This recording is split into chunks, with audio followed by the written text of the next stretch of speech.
but I'm hoping by the time you leave, you will learn something that would not only change your life, but give you the ability to impact someone else's life, okay? So here's the reality. Coming back to Pitt State, it's kind of surreal because I really wasn't, I wouldn't say that I was a great student when I was doing undergrad, you know, but once I got to my graduate level classes, Pitt State had kind of straightened me out to let me know that either you're going to do it or you're not, or you're going to be out of here. Okay, I think I want to do it.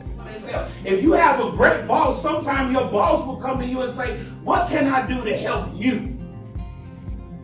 Management, old school leadership, it was not what can I do to help you, but more so what?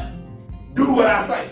What really made me get into it, I worked a lot of jobs, and I would always get into those positions and feel as if, you know, the people that were over me, they had issues themselves, personal issues. But what I found is most people didn't have tolerance. So they didn't really know how to be leaders. They were just people that were typically those managers, and they usually said, do what I said. And then if you came back and said, well, it doesn't make sense. Why do it? Or just do it anyway. What? Who does that? You know, so really working for a lot of different companies and not really having a lot of success because of people that typically govern me the wrong way, I just decided that, you know what, this is not just an issue for me, this is an issue quite possibly for a lot of people. So I wanted to enter into the field and teach leadership. And another thing is that I've started several different companies, and I learned that I had the capacity to lead people and get successful results. The buy-in for me is when you see somebody have a lot of success. It's just something that warms your heart and make you feel good, and you know that your life is not in vain, but you were able to make a difference in somebody else's life. And who knows who life you touch. They could be the next president, they could be a next senator, they could be a next world leader. It doesn't matter, but you had a part in that, and that's what I take away beyond money or anything else. It's that thing in particular is that somebody's life was able to be changed through what I've been talking about and what I've been doing. There was a professor by the name of Dr. Brenda Latender that I had when I was in graduate school, and she inspired me and taught me so much about leadership that, you know, I fell in love with it. And after that, I've always called myself and considered myself to be a leadership practitioner. So let me tell you, Pitt State has had definitely some great educators come through here. I don't know if I know the amazing staff that was here and the lifelong relationships that I formed with some of the people that were here. Those were the great things that I remember about being at Pitt State.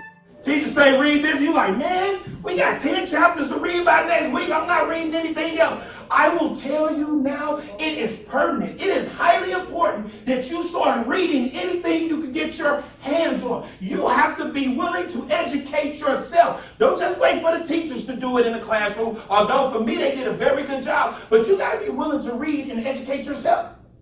You got to be willing to watch the news. When we're going to be dealing with leadership today, I'm really excited about being here because leadership is what the companies are now looking for.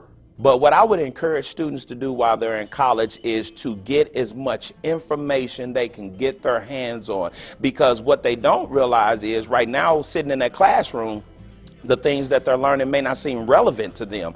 But when they leave that classroom, they're going to find out that it was some stuff that, wow, when I was in English 101, I should have listened because now I need it today. You know, and so sometimes what I've had to do is, you know, even though I wasn't the party guy when I was in college, I still have, because I was still off doing art, because I was an artist, I still was a lot of things that I missed. So I would tell students to dig in deep, become a scholar, get as much information as you can obtain, and then keep it stored in the back of your mind because one day it's going to be needed.